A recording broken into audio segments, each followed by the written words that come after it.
Então, a ideia de ontem foi trazer essa visão, foi dar esse panorama para que a gente possa entrar hoje, amanhã e sexta-feira em três produtos específicos. Ponto também importante dessa reflexão que nós mencionamos ontem. Tudo são compartilhamento de visão, de experiência, sugestões, né? Não existe certo, errado, existe aquilo que de fato cabe dentro da dinâmica de cada organização. Mas o mais importante é definir a estratégia. Qual é a estratégia que eu vou utilizar esse ano para a categoria de FLV? Eu tenho que crescer, né? Eu vou focar em crescimento e redução de perda ao mesmo tempo? Isso é possível? E se sim, então, como eu vou fazer isso? No crescimento e na redução da perda. A gente pode eleger produtos para crescer, que puxam mais, que alavancam mais, e posso eleger produtos e lojas para trabalhar na redução de perda. Eu vou mencionar esses aspectos nesses 3, 4 dias aqui que a gente está conversando, porque eles são de extrema relevância para o processo, tá? Bom, 1h47, 1h48 agora, 3 minutinhos já se passaram, nós vamos começar. Eu estou aqui em companhia do Tiago, tá? O Tiago Abud, também conhecido como Tiago Fonseca. Ele tem essas duas oportunidades de nome, né, Tiago? Vários nomes artísticos. Muito bem. O...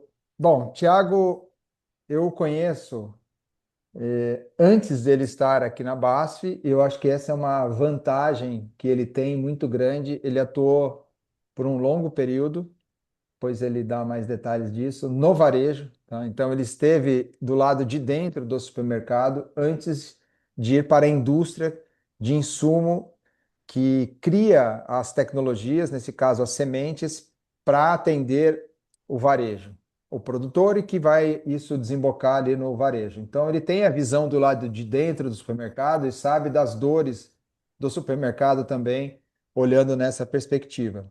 Então a ideia é usufruir um pouco desse conhecimento dele e que a gente possa trocar ideia. Então, nós vamos apresentar alguns slides, depois a gente vai direcionar alguns aspectos aqui em relação a perguntas específicas da nossa jornada, tá?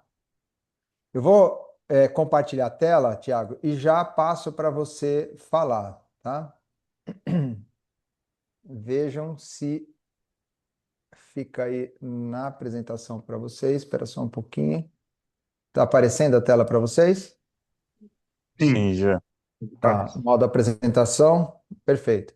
Então, recapitulando, nós estamos hoje focados aqui no tema da melancia. Nós temos aqui a parte de perguntas que podem ser realizadas. Também é possível contribuir de alguma maneira, se vocês quiserem expressar alguma alegria ou alguma tristeza nesse nosso, né, processo. O chat está liberado. Nós também não fazemos o controle do microfone, só peço que fiquem com os microfones fechados. Se quiser levantar a mão e perguntar, não tem problema, a gente está num grupo de pessoas aqui de muita confiança também, tá? Então, aqui, Thiago, passo a palavra para você para se apresentar com mais detalhes. Boa tarde, pessoal. Bom, muito prazer estar aqui com todos vocês. Eu sou o Tiago. Hoje eu estou como gerente de clientes aqui na BASF, na BASF Nurens. Eu tenho, como o Gia falou, eu trabalhei por 13 anos no varejo, né, por áreas de controle de qualidade, comercial, compras. E há 5 anos estou aqui na BASF, né? Então nós somos uma empresa de sementes, trabalhamos com comercialização de sementes de frutas e hortaliças, né? Entre elas a melancia. Então isso nos dá uma vivência muito grande com o produtor, porque a gente acompanha todos os processos, né, do ciclo de produção, desde o semeio até a colheita final, né? Trabalhando para que tenha um melhor aproveitamento das nossas sementes. Então, espero contribuir aí com um pouco da vivência que a gente tem junto ao produtor e como isso pode agregar também no ponto de venda com o trabalho aí dos amigos aí do varejo. Então, eu acho que é interessante, Thiago, porque nós vamos falar um pouquinho sobre isso, mas muitas vezes as empresas, as indústrias, eu chamo indústrias de tecnologia, desenvolvem lá na base soluções, mas as indústrias não têm a conexão direta com os supermercados, né? E então essas soluções, então são variedades, são produtos que têm mais sabor, que têm um shelf life maior, que tem talvez uma época do ano também que tem um desempenho melhor, cores diferentes, texturas e assim vai. Então, esse trabalho que você está desenvolvendo de proximidade para fazer um pouco dessa aproximação da produção com o supermercado é importante, porque do outro lado do supermercado, né? Agora eu queria até que você comentasse um pouquinho sobre isso, sobre esse aspecto. Você, enquanto vestia o chapéu de supermercadista, era baixo esse contato com a indústria de insumo, correto? Sim, sim. E quando a gente conseguia, quando acontecia, era muito rico, né? Saber os detalhes da produção, onde que a gente pode trabalhar melhor o produto ali no ponto de venda, a época do ano que é mais favorável, né, para cada um. Então é muito importante, quanto mais a gente tiver informação do campo, para poder reproduzir isso no ponto de venda, com certeza agrega bastante. Eu tive algumas oportunidades, visitava produtores, né, conheci um pouco sobre os produtos, a gente levava equipe comercial, equipe de loja também, organizava e era sempre muito proveitoso mesmo. Então, eu acho que aqui, pessoal, começa um primeiro aspecto, sempre conectando os pontos que nós falamos ontem, que é a aproximação do fornecedor. Aqui nós estamos trabalhando num conceito de linha de montagem, de linha de produção. É um produto muito mais sensível e a gente incorre no erro de não conversar com os participantes dessa cadeia de abastecimento, diferente da indústria não alimentar que faz isso muito bem. Então a gente tem a oportunidade aqui com um agente, vou chamar aqui um elemento que compõe essa cadeia, que é uma indústria que tem conhecimento, que está na base e que pode facilitar esse caminho. Bom, partindo aqui para dados já específicos do setor, aqui tem um aspecto muito interessante, né? Deixa eu fechar um pouco minha janela aqui. Essa informação foi compartilhada pelo time do CEAGESP, aqui o Gabriel Bittencourt, oficialmente, e aqui, diante de todos, gostaria de agradecer a ele, porque esse dado é da Conab, é do PROOT, que está vinculado ali ao CEAGESP. Se a GESP é o principal ponto, né, de passagem, de comercialização do nosso país, ali é um volume enorme na categoria de frutas, legumes e verduras e flores também. Tem até uma unidade de pescado lá também. Então, quando a gente olha os anos de 23 a 25, nós temos aqui os volumes totais, né? Então, vejam que 24 teve um crescimento assim significativo aqui, praticamente de 16 milhões de quilos, nós estamos falando em milhões de quilos. E 25, está faltando ainda o dado de novembro, tá? Por incrível que pareça, o Iago que trabalha aqui conosco, que estava à frente, está à frente, né, desse contato ali com o CEAGESP, não conseguiu acesso a esse dado, o Gabriel está nos apoiando, mas a gente tem aqui 95 milhões de quilos sem o dado de novembro. Então, se a gente seguir essa média e tiver 10 milhões aqui, nós vamos para 105 milhões, ou seja, tivemos um crescimento da disponibilidade do produto de 23 para 24, tá? Olhando o dado CEAGESP, isso não é mercado nacional, mas representa uma boa fatia do mercado nacional. E o ano passado a gente tem uma pequena queda, tá? Aqui é o acumulado dos anos, tá?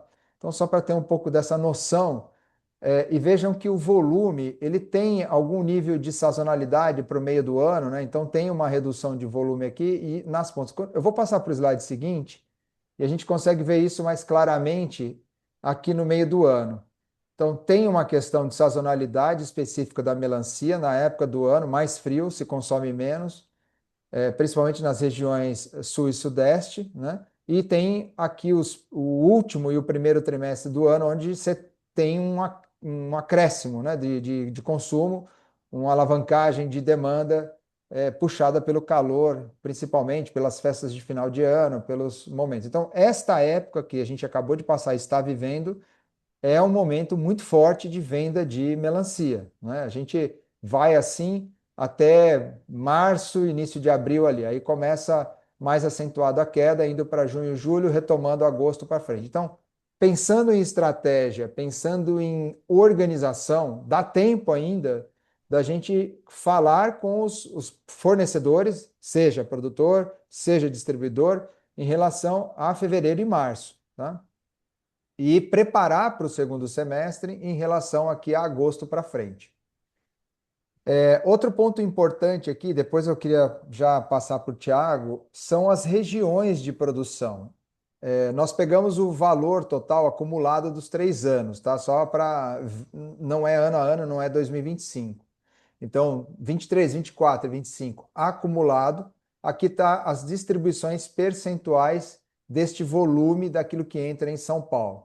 Percebam que praticamente 65%, né, do volume total está concentrado em 2 estados, tá?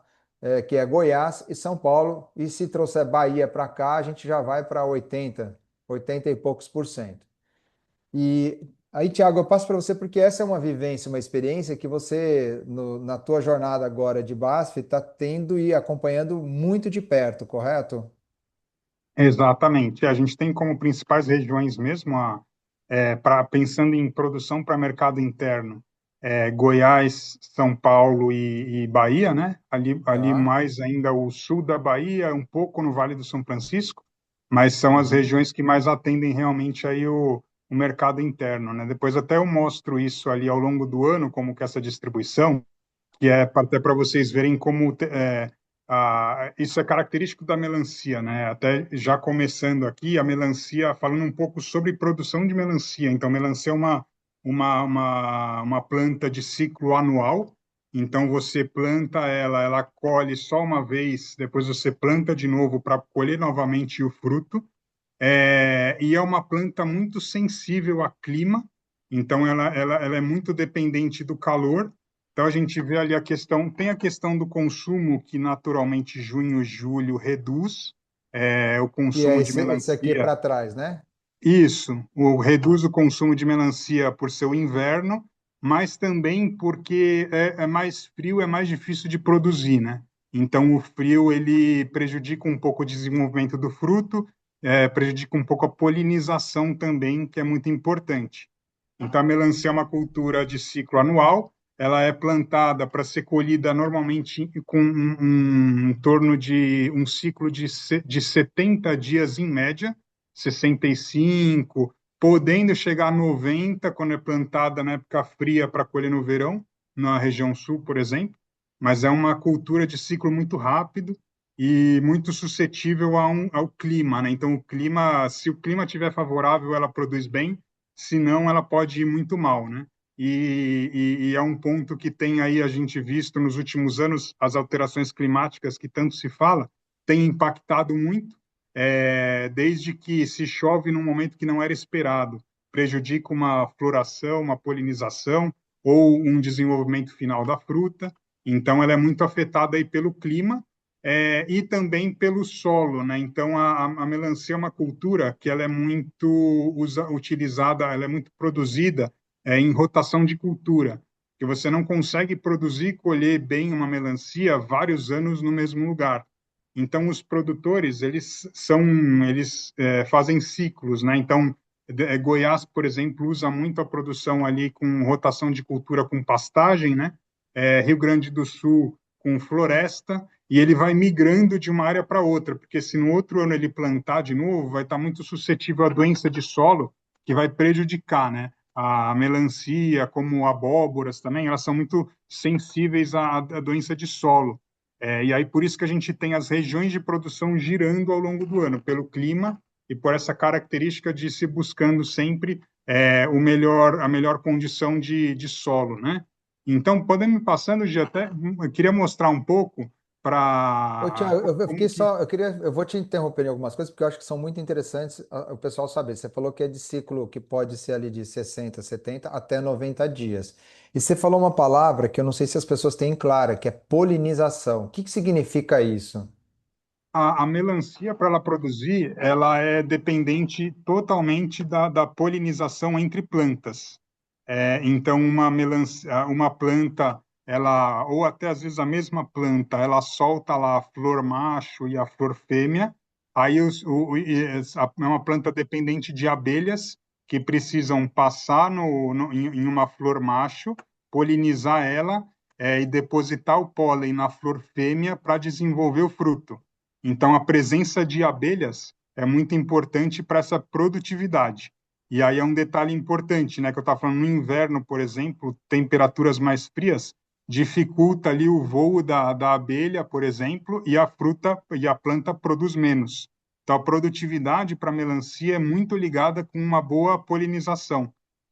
E aí o produtor pode, né, entre as tecnologias, né, existentes, que a gente vai falar um pouco, trazer mais abelhas de fora para melhorar essa condição de produção. E além da produtividade, a polinização é importante para a qualidade da fruta.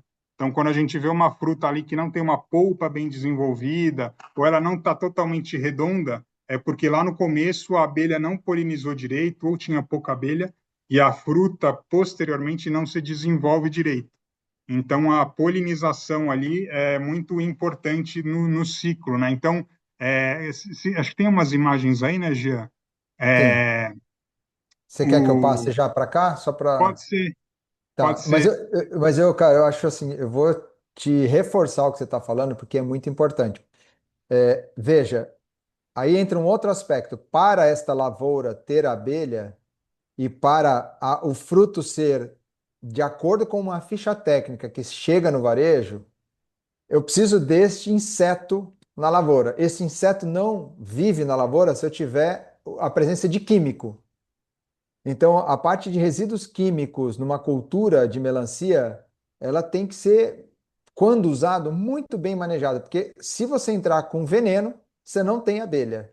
E se não tem abelha, você não tem a cultura. E se eu não faço a rotatividade do solo, a gente não tem a produção, a produtividade esperada. Então, vejam a sensibilidade de um negócio, tá?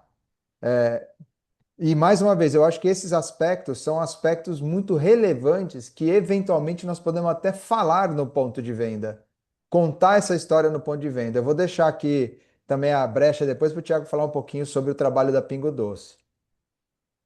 exato. Vamos primeiro para as fotos hoje, depois a gente volta ali, Tá. só para ilustrar um pouco do que eu estou falando.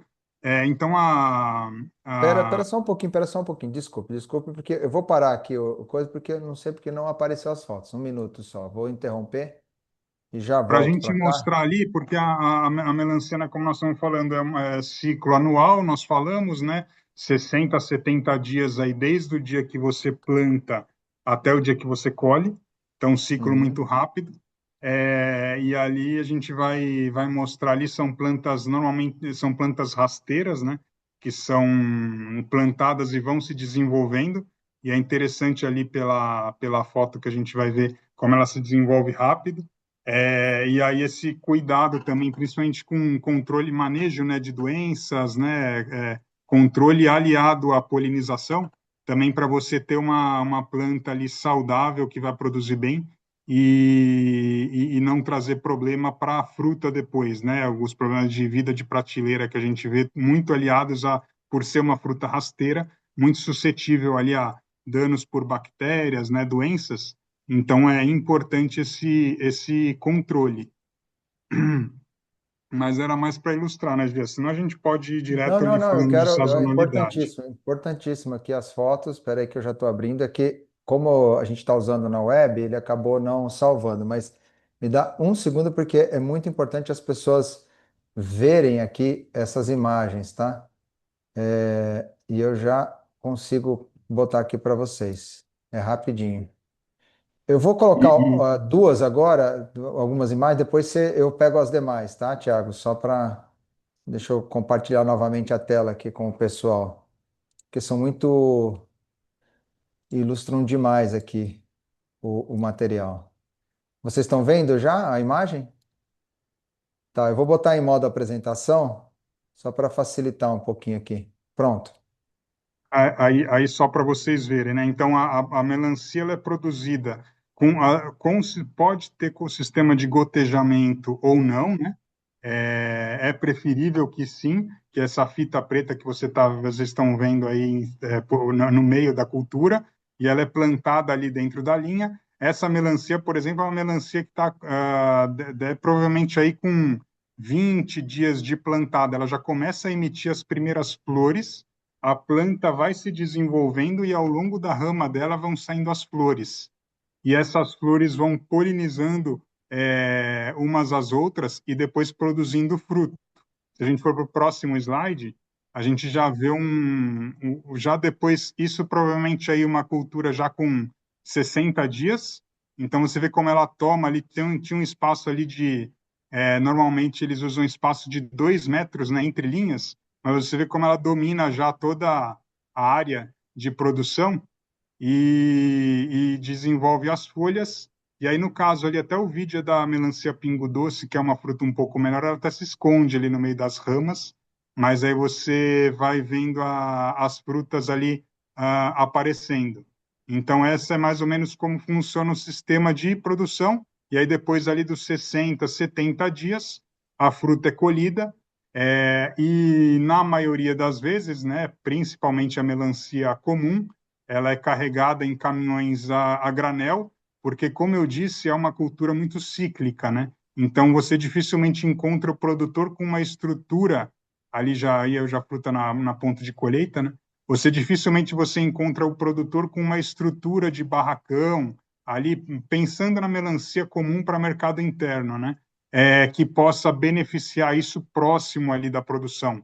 Então, a gente majoritariamente ali a colheita da melancia da melancia e transporte é feito a granel, que infelizmente é um ponto que afeta muito a qualidade e a durabilidade da fruta no ponto de venda. E é por isso que é importante a gente manejar bem a melancia aí na loja para ela não ficar muito tempo exposta, né? Tomar esse cuidado, porque ela com o tempo ela vai perdendo as características, o frescor dela, né? Principalmente por conta aí desse sistema de transporte e por serem regiões que às vezes atendem o Brasil inteiro, então são frutas que normalmente viajam muito, né? Se a gente puder, acho que já no próximo, já até a questão da sazonalidade exposta ali, mostrada Sim, já, vou já trazer para na época cá. do ano, Eu não sei por que ele está sumindo aqui a imagem quando eu trago para cá. Deixa eu voltar para cá. Pronto. Aí fica pode melhor. ser. Aí aqui vocês veem, como eu estava dizendo, a melancia ela é muito dependente do clima, então precisa ter água e precisa ter calor.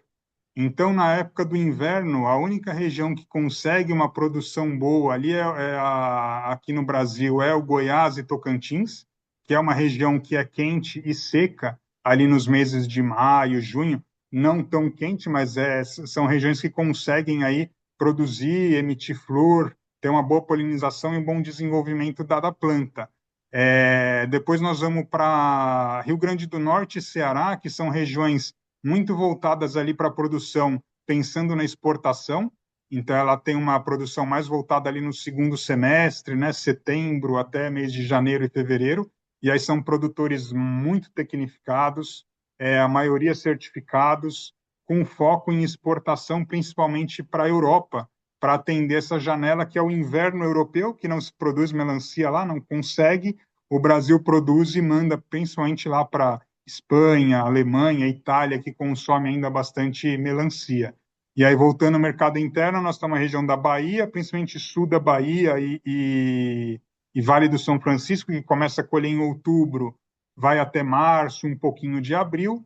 E São Paulo, que tem uma parcela importante, né, que colhe a safra, que a gente chama, começa em outubro a dezembro, e depois eles plantam de novo para colher uma safrinha entre março e abril. E depois nós vamos para o Rio Grande do Sul, que são produtores menores, né, normalmente em consórcio ali com cultivo de floresta, né, eucalipto, acácia, né, de madeira para celulose, e aí no meio eles plantam a melancia, porque como a celulose demora para colher, eles plantam a melancia ali no meio para aproveitar, né, o adubo. Então, no Rio Grande do Sul, a gente tem essa época de colheita de dezembro até março. Então, para vocês verem que a melancia ela viaja muito. Então, em muitas épocas do ano só se está colhendo em um lugar. Por exemplo, se pegar junho, julho, você só colhe no Goiás para atender Rio Grande do Sul, para atender região norte, nordeste.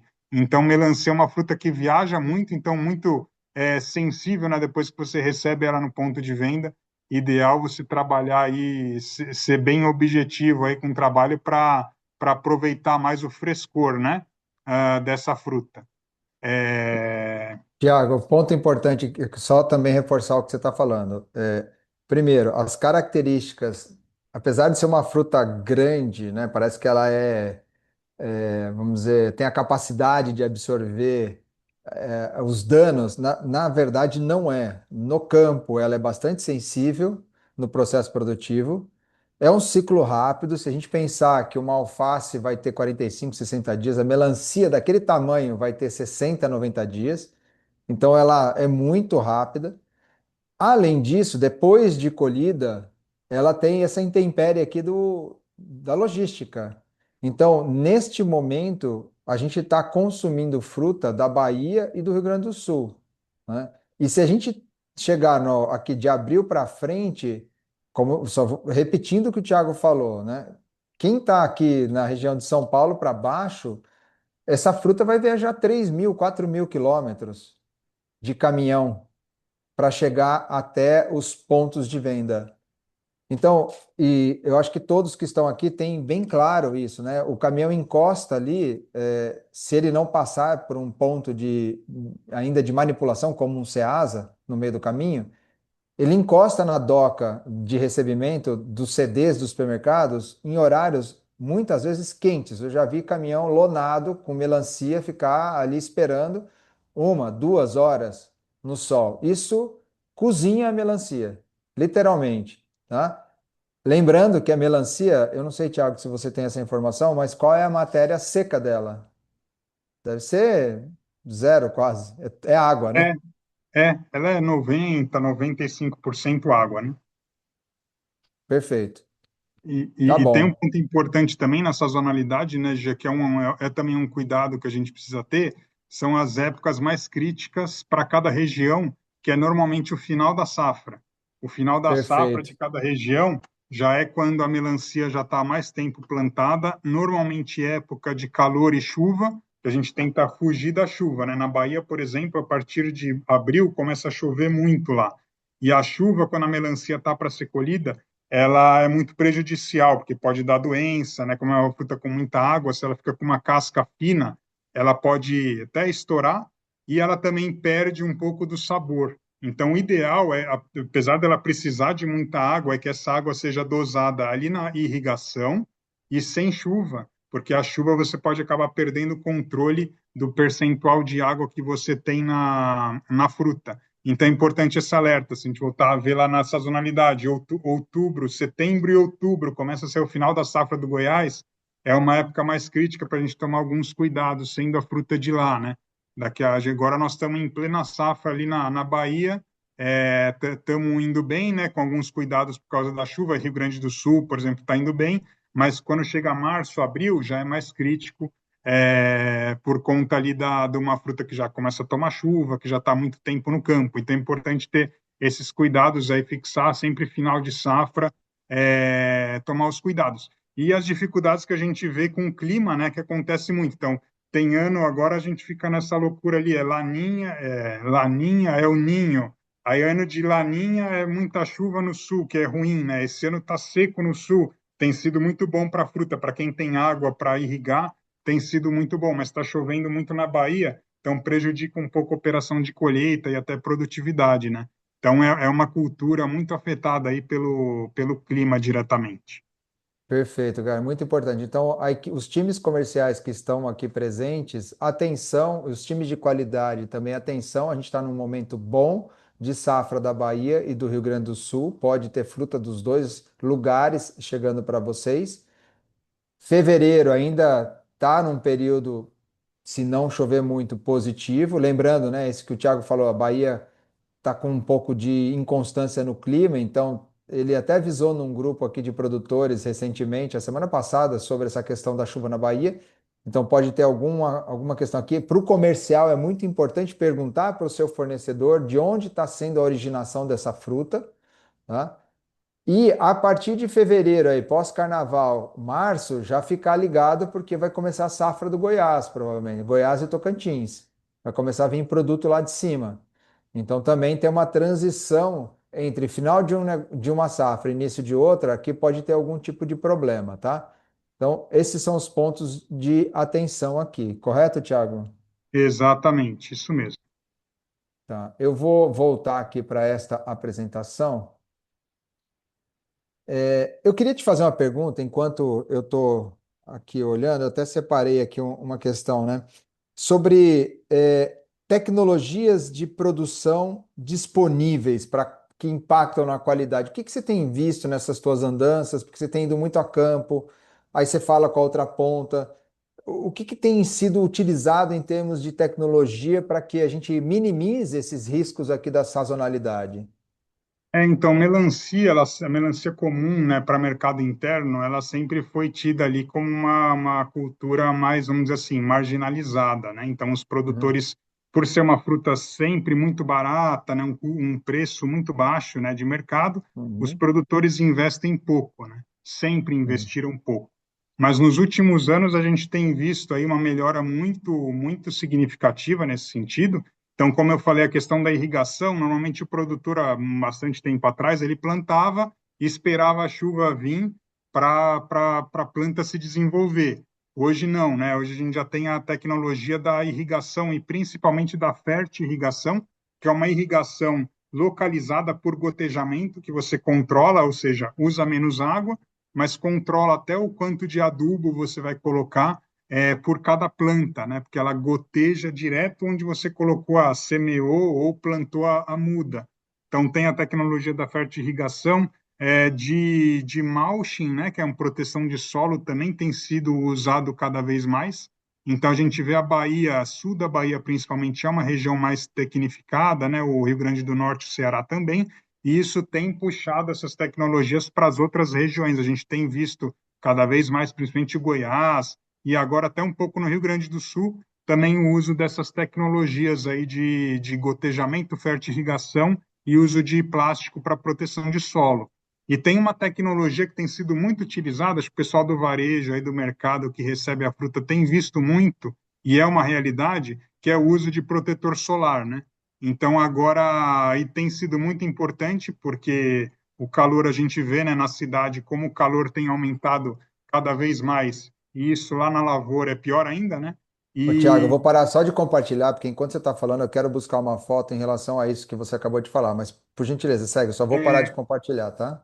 a gente via antigamente o pessoal usando papel, né, para proteger a melancia, quem lembra, né? Sempre vinha a melancia com era cola e papel mesmo grudado ali para proteger do sol, porque o sol pode queimar, pode esquentando muito, ela pode cozinhar a polpa da melancia, né, como é pura água, né? Então usava-se muito papel. Hoje, por conta aí da dificuldade de mão de obra e por descobrirem que o protetor solar ele pode é mais sustentável também, causar menos dano na planta, eles têm sido muito utilizados também, e aí a gente acaba vendo aí no ponto de venda, hoje chegando fruta com uma espécie de cal, né, que é um produto que não oferece risco, né, para o consumidor ou para quem encostar, é um cal mesmo utilizado, muito utilizado, por exemplo, em manga, né, se usa bastante, mas tem sido cada vez mais utilizado em melancia, e é importante, a importância, acho, do supermercado ter essa parceria, às vezes, com um Ah, distribuidor, né, que atende. Nem sempre a gente consegue comprar direto de um produtor, então, para o distribuidor fazer a limpeza da fruta, é um produto de fácil limpeza, né, em máquina, ou às vezes lavando, você consegue tirar ele, mas é um produto muito importante que sem ele limita muito a época de produção. Até eu estava no Rio Grande do Sul em dezembro e os produtores estão conseguindo estender mais a safra, porque é uma época ali em Rio Grande do Sul, é uma região ali que fevereiro e março é muito quente. Então chega um sol lá muito forte, quem é de lá sabe, né? E aí com o uso do protetor solar, eles conseguem manter qualidade da fruta. Então é um ponto muito importante que tem sido utilizado aí vai ser cada vez mais, né? Entre Que as é, que é, principais que aí é esse exemplo aqui de tecnologias. imagem, correto? Isso, Oi, Thiago, que é esse exatamente. daqui. Tá bem. É, Então, isso é muito importante porque, assim, é, pode ser percebido pelo consumidor que é veneno, eu já ouvi isso, tá? é, E não é, né? Então, a fruta fica exposta. Aqui eu vou mostrar algumas imagens, né? Então, a fruta fica com esse nível de exposição, isso queima, e aí precisa ser protegido, né? Lembrando que nasce lá dessa lavoura aqui, né? Então, todas essas florzinhas aqui vão se transformando em frutos, né? A gente tem esse fruto aqui que em algum momento fica exposto. É como a gente não passar um protetor no rosto, tá? Ir para um lugar que tem um ambiente de insolação. Vai queimar. Então a gente se protege. A mesma coisa aqui. Mas se não for feito no packing house uma limpeza, uma higienização deste cal aqui, desse protetor solar, a sensação por parte do consumidor é de que você tem um produto com químico, tá? Então tem muita atenção nesse sentido. exatamente. Perfeito. Tiago, eu queria que você falasse, vou parar de compartilhar novamente, eu queria que você falasse um pouco da frente da Pingo Doce, porque assim, nós mencionamos uma visão mais geral aqui sobre melancia, sazonalidade, fragilidades, né, que precisam ter, ou pontos críticos que precisam ter atenção. Mas a melancia, a Pingo Doce é uma alternativa interessante, eu acho que é um nicho importante para um produto posicionado de uma maneira diferente. O que que você pode explicar, falar um pouquinho sobre essa oportunidade de mercado especificamente? Então, eu até separei aqui, não sei se na minha câmera fica disponível aí a grande aí para todo mundo, mas até Fica, tem alguns fica. exemplos aqui das frutas, né, que a gente tem as variedades de melancia que a gente encontra no mercado, né? Então, Sim. separei algumas a melancia comum, né, que a melancia grande pesa aí em torno de 8, mas chega até 16 quilos, né? O que a gente chama de melancia baby, né, que são as melancias um pouco menores, que podem ter semente ou não. Então, as melancias são divididas basicamente em duas categorias: melancia com semente e melancia sem semente. E aí, normalmente, as sem semente são as melancias menores. Então, a gente tem, no caso nosso, a gente trabalha com a pingo doce, né, que tem a polpa vermelha, e a polpa amarela, né, que aí o diferencial que a gente vê que para melancia, né, a questão do tamanho. Então, essa categoria de melancias especiais tem ganhado bastante espaço, principalmente pela praticidade. Em vez do consumidor levar uma melancia lá de 10, 12 quilos, pode levar uma de 6, às vezes até uma de 2, 3 quilos. E também a qualidade, né? Como são melancias que ela depende de um polinizador, de uma outra planta polinizadora, que é um ponto importante. Todo mundo pergunta, né? Mas como é que a melancia não tem semente, né? Não é nada transgênico, não é nada. Acho que a melancia ela é uma melancia, é uma semente que você planta ela normalmente e na hora que ela cresce e se desenvolve, ela aborta a semente. Então ela não forma aquela semente completa, forma só normalmente a película, né, uma casquinha que você pode consumir e não tem problema. E a gente chama essas frutas de melancia sem semente, que também dá muita mais praticidade para o consumidor, né? E isso a gente tem percebido, esse crescimento disso, tanto por essa praticidade, quanto também pela garantia do sabor, porque são frutas que você tem um cuidado a mais na produção. Então, a gente falava muito ali da polinização na melancia comum. É mais fácil de você polinizar uma flor, entre uma flor e outra, a polinização é mais fácil. Na planta, nas melancias sem semente, você tem a questão de você precisar de plantar junto com a melancia sem semente, na mesma linha, plantar algumas plantas de melancia com semente para elas fazerem uma polinização entre elas. Então, esse cuidado a mais que o produtor tem que ter na adubação e na polinização faz com que a fruta tenha normalmente uma qualidade melhor. A gente faz testes e tudo, normalmente o sabor dela é melhor sem perder essa essência do sabor de melancia, né? Que é algo muito favorável, né? E a gente tem feito aí, a gente lançou a marca Pingo Doce, que já tem 8 anos, então a gente juntou um grupo de produtores no Brasil todo, em todos aqui, em 4 regiões, né, do Brasil hoje, junto com distribuidores licenciados aí no Brasil para atender o varejo, e aí a gente consegue ter uma constância de produção ao longo do ano todo, e com os distribuidores também fazer ações e desenvolver, né? A gente investe muito em marketing para mostrar os diferenciais aí da melancia, promover maior consumo da fruta e desenvolver a marca, que é um desafio grande de FLV, né? Você fortalecer uma marca dentro desse mercado, mas é o que a gente tem feito e a gente vê realmente uma expansão. A gente tem existem outras variedades, né, de melancias também menores sem semente que a gente vê também ganhando bastante espaço e com maior produção ao longo dos anos. Tiago, eu separei aqui um videozinho que eu acho que é interessante. Eu não sei se todo mundo tem esta visão e esta clareza, mas eu acho que é muito importante. Quer ver? Aparece a tela para vocês aqui? Muito bem. Essa é a colheita, tá? Então, vejam que é manual, né? Então, eu sempre reforço esse aspecto da sensibilidade da fruta. A gente olha lá na ponta falando de quebra. Ah, porque a melancia está sempre entre os itens principais de quebra, mas ela precisa ser colhida manualmente, né? Como está acontecendo agora, depende de pessoas, é um trabalho braçal. Então, as pessoas que fazem, executam essa atividade, não está fácil de encontrar. E também tem um outro conhecimento que eu acho que é muito interessante aqui, que é a pessoa que elege, porque vejam que tem vários frutos aqui, mas tem uma pessoa, deixa eu pegar esse outro videozinho aqui, ó.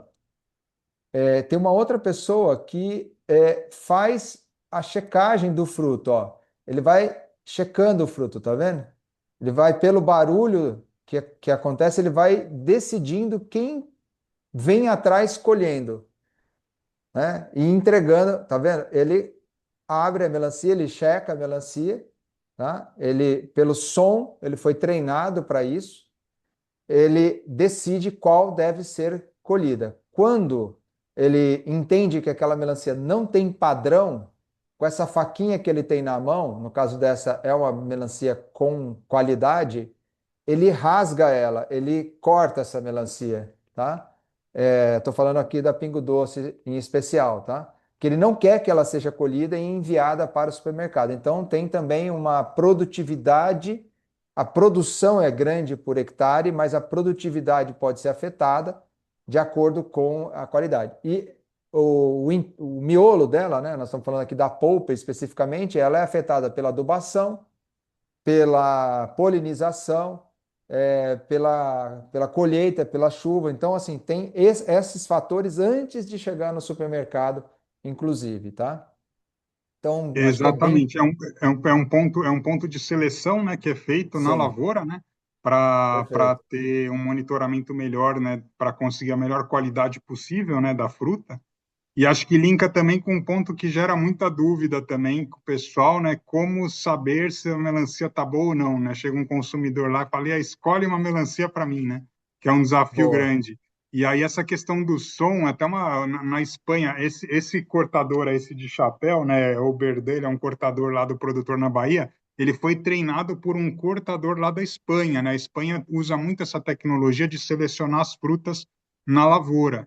E aí, através da faca, da batida da faca na melancia, ele consegue distinguir se a fruta está boa, se ela não está passada e se ela não tem um trinco, né, na polpa. Às vezes a gente vê principalmente por falta de polinização ou às vezes por frio no desenvolvimento, ela fica com a polpa trincada e em casos de trinco muito grande a gente considera um defeito grave. Então, através da batida que ele dá na casca da fruta, ele consegue saber se tem algum trinco, né? Ele até estava separando aí no vídeo o trinco, né? Então, é difícil, eles são muito treinados, mas se a gente na melancia a gente der uma batida, quanto mais oco for o som da melancia, significa é uma fruta que está num ponto de qualidade ideal para consumo. imaginando que você estivesse batendo num coco verde, né? Um som oco. A partir do momento que o som começa a ficar xoxo, significa que a fruta já está passada, né? E aí tem risco dela não estar muito boa. Então tem essa questão da batida aí como seleção de qualidade da fruta, e até para a gente tentar identificar isso também na loja ou no recebimento da melancia. Isso seria possível replicar no CD, no recebimento, Thiago? Se a gente treinar a equipe, acho que dá para perceber se você com não te bate com a parte de trás da faca, se você for batendo várias melancias e cortando depois, você vai perceber, né? São alguns Ah. defeitos que podem ter na melancia, que o que afeta muito o supermercado para melancia é a melancia passada, né? Aquela que está É, passada do eu ponto, como até eu falei. vou colocar aqui uma imagem. Essa aqui foi separada pelo Pietro, algumas imagens, ó. Não sei se vocês conseguem enxergar aqui, né? E aí, se você puder comentar essas imagens É, também, um pouco, Thiago. você tem a questão da fruta imatura, que é a fruta que está com a polpa mais branca, né? Ou seja, ela foi colhida antes do tempo certo. E aí isso o produtor tem que, pelo ciclo e por uma avaliação lá na lavoura, ele tem que saber quando que é o ponto ideal para começar a colher, para que não tenha fruta imatura, né? Que é esse caso aí dessas fotos aí da direita. E também só que aí uma fruta que já está há muito tempo transportada e armazenada, ela começa a ficar passada, como essa aí, né? Que você está apontando. E aí, se você bate nela com uma faca ou até com a mão, você percebe esse som mais xoxo dela, que identifica que já não é uma fruta que está com tanto frescor, né? O pessoal fala muito do talo, né? Ah, tem que estar com o talo verde, mas isso já é mais difícil, porque o talo, principalmente em época de calor, tudo ele seca muito rápido, né? Então o talo nem sempre é o parâmetro ideal para a gente avaliar a qualidade da melancia. E outro ponto importante que a gente vê para saber se uma fruta está doce, madura, até na Pingo Doce é mais fácil de ver, até pela coloração verde escura da casca, é a barriga, né, que a gente fala, barriga da fruta, que é o ponto que fica em contato com o solo. Quanto mais amarelo ele tiver, significa que a fruta está mais tempo aderida na planta e ela vai estar mais doce. Então, o ponto sempre que a gente olhar, está na melancia comum, se a gente olhar sempre esse ponto de contato aí do solo, se ela estiver muito branca, significa que ela pode estar verde, não tão saborosa. É um ponto também para a gente avaliar quando recebe, e avaliar as frutas que estão na loja também, né? Muito E, legal. e até, né, acho que é importante a gente falar, né? Até porque nosso tempo aí já está acabando, mas acho que algumas dicas aí, né, principalmente pensando no supermercado, né, e na venda, então muito importante essa avaliação da qualidade, né, da fruta no recebimento, esse contato frequente com o distribuidor, né, como eu falei, é muito difícil você conseguir comprar direto de um produtor, mesmo que ele seja produtor, ele não vai conseguir talvez ter o ano todo, né, a produção.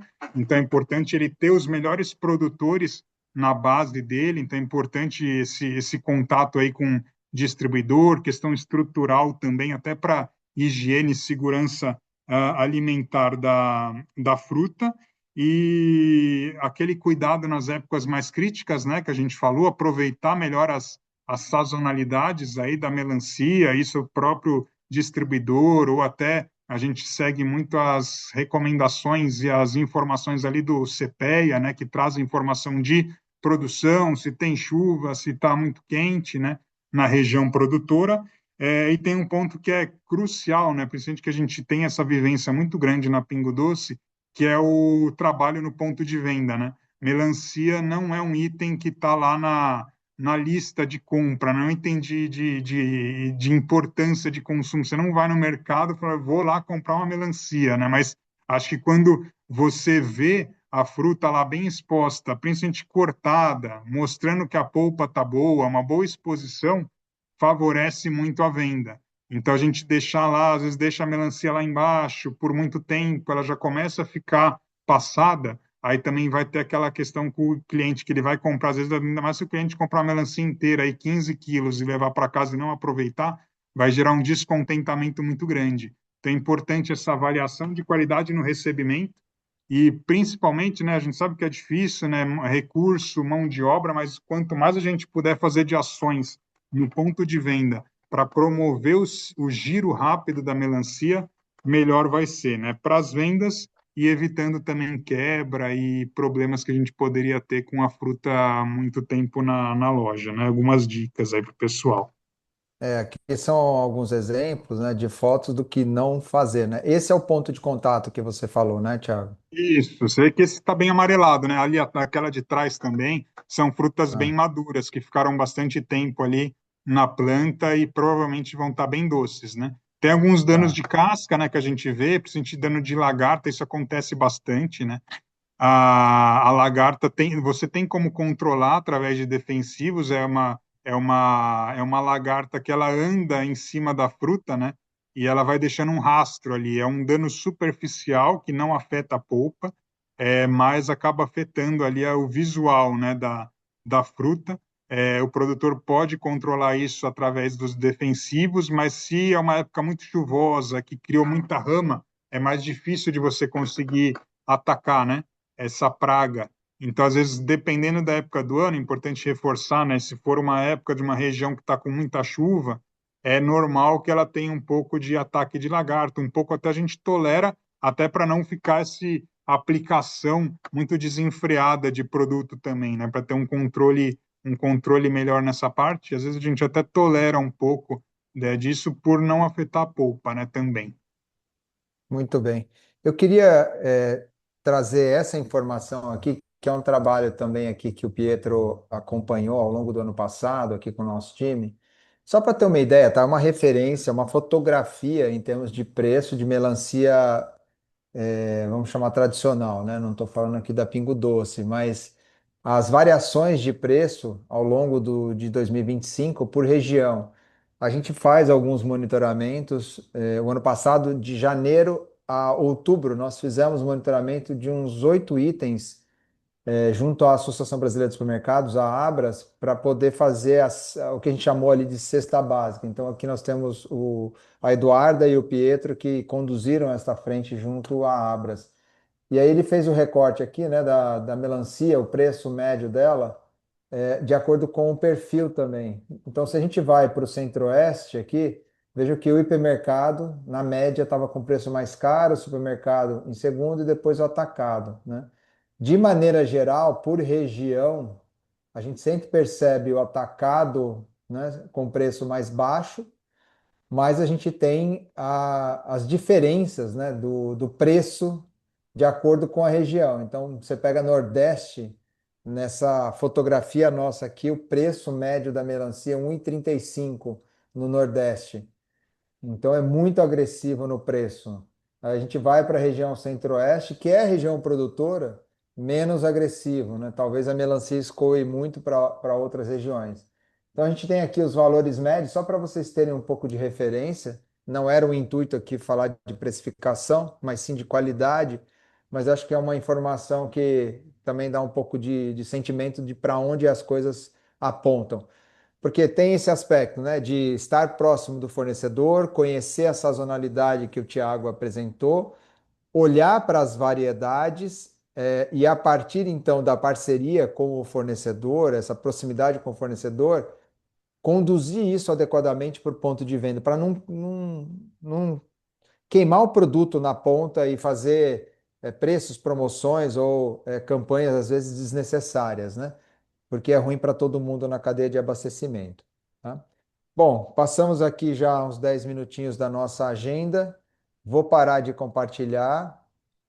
Tiago, queria deixar aqui para você fazer o seu comentário final e também, eventualmente, se alguém quiser fazer algum comentário, sinta-se à vontade, os microfones estão abertos e passo para você novamente, Tiago. Tá bom, tem até uma pergunta para mim aqui da Juliana, se existe alguma Tá? característica genética que afeta diretamente o sabor. Então nós como empresa de sementes, outras empresas também fazem muito esse trabalho de melhoramento genético, e voltando no assunto, né, a gente fala muito de um melhoramento genético natural, que você cruza plantas que você quer ter as características ideais na fruta final. Então você cruza uma fruta, uma planta que dá uma fruta muito doce com uma planta que dá uma fruta pequena, para você ter uma fruta pequena e doce. Então tem esse trabalho de genética importante para a gente selecionar e é um fator bem crucial mesmo para a fruta ter sabor ou não. Então a gente tem variedades que dão uma fruta mais doce, outras menos, mas que são mais resistentes, por exemplo. Mas sim a gente tem pesquisas, né, de melhoramento genético mesmo, para a gente conseguir a semente que tenha a melhor característica de fruta e de sabor no final. Mas acho que era isso, Gê. Acho que mostrar um pouco da complexidade aí que é a cadeia da melancia. Então, acho que é importante essa aproximação aí dos fornecedores, né? Buscar ter mais informação da origem da fruta, estar mais próximo. A gente acabou até não deixando meu contato, mas também se vocês quiserem deixar meu contato, quem quiser até chamar, pode ficar à vontade também para a gente tirar Eu algumas posso dúvidas no que a compartilhar aqui gente no puder chat, ajudar. Thiago? Pode, se quiser mandar até meu celular, meu e-mail, Tá. eu fico à disposição também.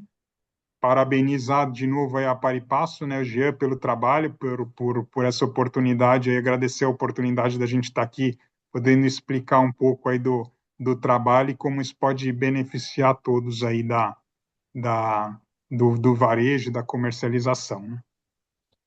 Eu vou reforçar até sexta-feira e ao longo desse ano inteiro a nossa campanha conjunta de reduzir o desperdício, né? E eu acho que essa redução de desperdício passa pela sincronização, pela aproximação da base produtiva até a loja. Nós precisamos ter esta consciência, a gente precisa estar atento a esse processo. Ninguém vai resolver isso sozinho, né? Eu acho que isso é fundamental, tá claro. Agradeço mais uma vez todos que estão aqui, dedicando esse tempo, praticamente uma hora, né, nesses nossos encontros. E eu estava olhando agora que eu fechei a câmera aqui, nós temos você falou de sabor, falou de BRICS, né, de qualidade. Nós temos aqui a presença do senhor José Roberto Prado, do Melão Rei. Então, Oh, assim, que nós honra. aprendemos sobre sabor com o Melão Rei. Então, aproveito para agradecer sua presença aqui, tá, Zé Roberto? Muito obrigado. Isso, assim, traz mais uma responsabilidade adicional para a gente conseguir entregar valor nessa cadeia de abastecimento. Então, um abraço a todos. Espero que amanhã a gente possa se encontrar novamente. O tema de amanhã é tomate. Então, lembrando, amanhã a gente está com o Sérgio Hanai e o Davi Nunes Sakata. A gente vai falar sobre essa linha de raciocínio, pensando nas variedades de tomate. E, Tiago, muito obrigado pela assim, dedicação, parceria e confiança que você tem também em todo o time aí depositado aqui conosco, tá bem? Muito obrigado, turma, a todos, tá? Um abraço e bom trabalho. Obrigado, um abraço. Um abraço. Ah, gente, obrigado.